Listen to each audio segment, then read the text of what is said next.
Hi everyone, welcome back to my channel. Today's video is going to be a little bit more interesting. I think it's going to be a video that some of you guys may be interested in, which is about the CompTIA A+ certification exam. So in my previous videos, I talk about how I got into IT support and how you may even require some certifications. Well, today's video is going to be about like how and why you may need the CompTIA A+ exam in order to even get into an IT career path. So let's start this video off with talking about what is the CompTIA A+ exam. So the CompTIA A+ exam is the performance-based exam that validates your skills in the entry-level job for IT. So think of it as an exam where you need to learn all the types of stuff that you will be expected to know when you work in an IT support role for any company that you end up in. So for example, you need to know how to troubleshoot like computer hardware, computer software, be able to know how to use some type of network, understanding what each of the network IP addresses do, understand what each of the parts of anything technology is what you be required in a job. Understanding how to connect like a cable into your router, for example, or just knowing like what all the different specs are needed to do your certain job. So that's part of the stuff that you need to know for the CompTIA A+ exam, and it's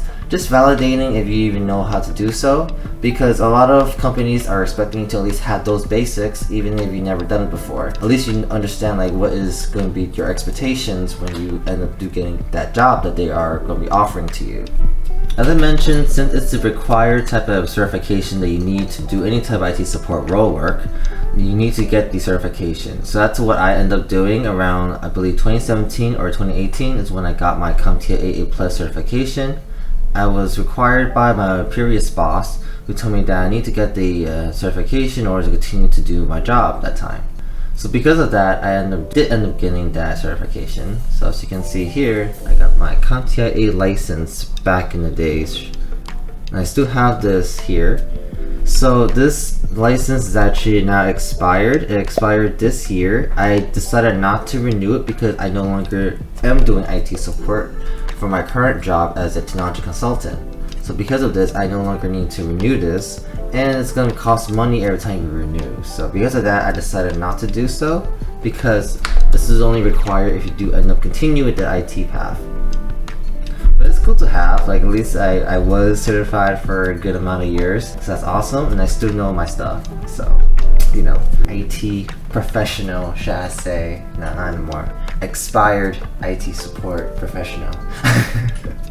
But yeah, so that's what ended up happening, and that's the reason why I had to get my certification. I also want to mention that most employers do expect you to have it, so because of that, there's a lot of like big companies that are going to put that in their job application, asking to make sure you're at least CompTIA A+ certified, or they may even ask you during an interview even if it's not on the job application. Like you may have a degree in IT, but then do you really have the skills?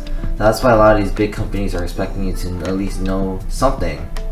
And that's also why I do recommend to get it if you're thinking about going into the IT support career path. Like if you end up doing a boot camp, that boot camp will be probably about getting that certification first, and then you continue from there.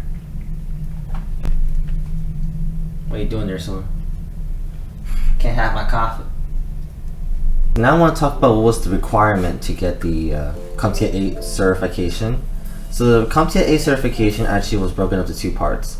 When I took it in 2017 and 2018, the name of the certification was the 220-901, and the second part was 220-902. Both exams was a lot of memorization, and I studied almost every weekend to pass both exams. Now in 2021, it's actually called the 220-1001 and 220-1002.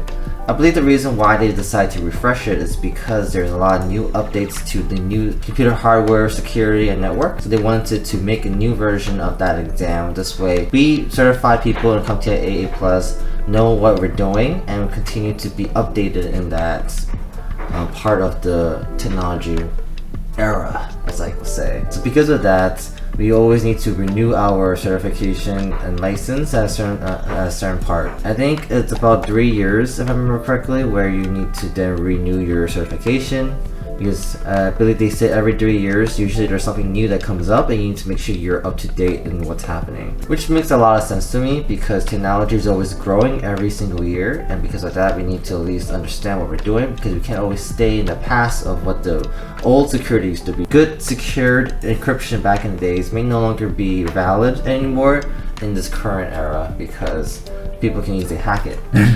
And that's why we need to keep everything up to date so we can get those hackers away, and that's why we have IT support. Now, the next topic I want to talk about is what was the toughest part of the CompTIA certification. So before I talk about the toughest part, let me talk about what was in the CompTIA A exam, what were the contents, how many questions there were. So there are about 90 questions for each exam, and in that exam there's going to be a good amount of multiple choice questions, which is usually about 5 choices that you can pick per questions, and there's going to be questions on like activities, scenarios, so drag and drop activities for example, and also just like interactive touch of like just dragging stuff over from like computer hardware or putting together computer specs, or even like in a virtual machine you click on, it'll pop up a sample virtual machine and you have to figure out like how to fix a network issue if the client can't connect to the internet. So that's some of the stuff that I remember when I was taking the exam, and those were the type of activities that you're expected to do during that, I think it was 2 or 3 hours you have to take the exam. So it's pretty good. I think it's a good amount of time for you. The only bad thing about the exam was that it's not open book. So the expectation is for you to memorize everything you can before the exam. And that was probably the hardest part because I don't have the best memory, but I'm good at just repeating over and over and then until I memorize it. Just for that day of the exam, but of course once you do that, usually it sticks into your head at a certain point. And also you have experience working in IT support, perfect. That means that you may already know how to work over some of the scenarios.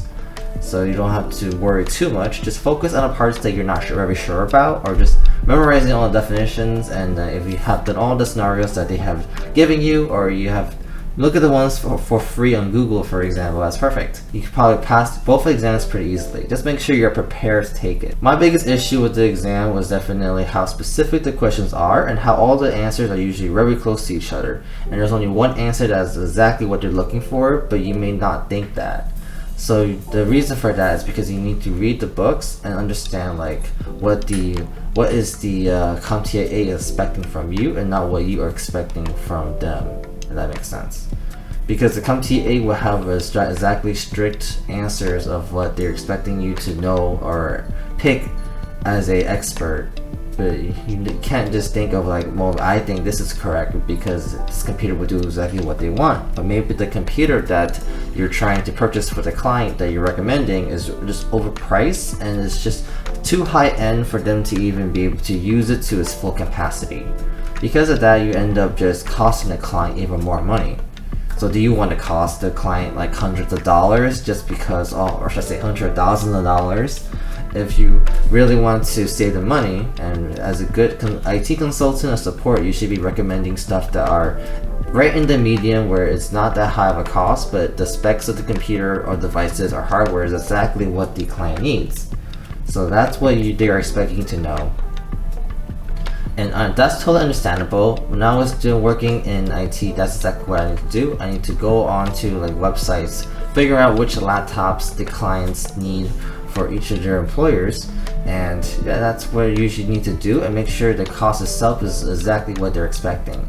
They're not expecting you to be purchasing the best of the best, but you need to purchase something that is very low in the cost, but just as long as it works, and it depends on the role, of course.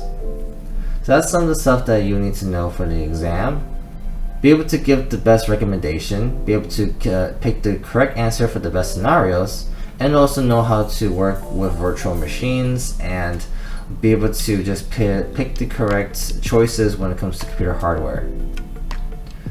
So that's what I have to do. I don't know what the current exam currently has. I believe it's about the same, but they probably add some more new stuff. So definitely look into it if you're still trying to take that exam. Overall, the exam wasn't really that hard.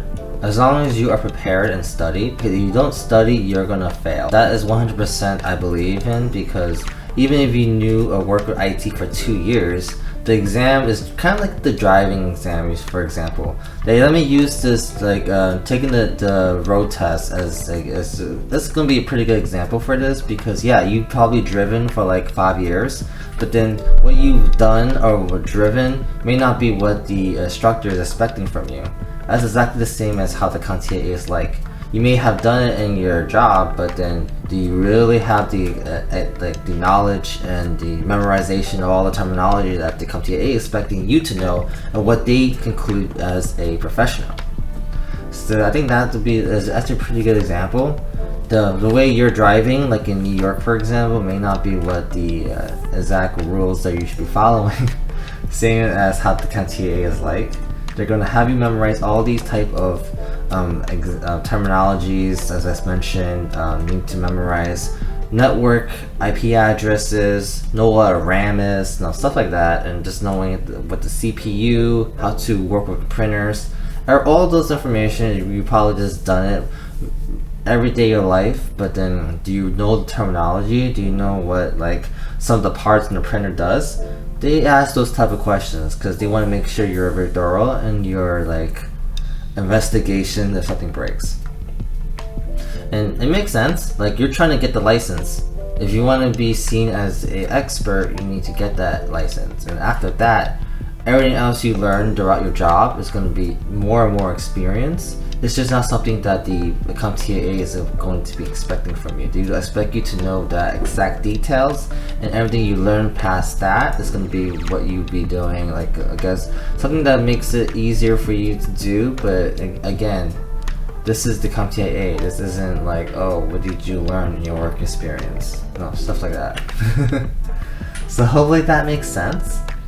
I think this is about it for what I wanted to talk about today about the CompTIA A. Please like and subscribe for more information on like technology. I'd like to make videos about Pokemon, lifestyle, and anything in technology right now. Currently I'm talking about IT support, but I may go past that, talk about more stuff in like my current role as a technology consultant, working more on the coding base. Or if you guys want to hear more about my experience in IT support, please let me know in the comments below. I'll be happy to talk about more about this stuff. And yeah, have a great day guys. Bye.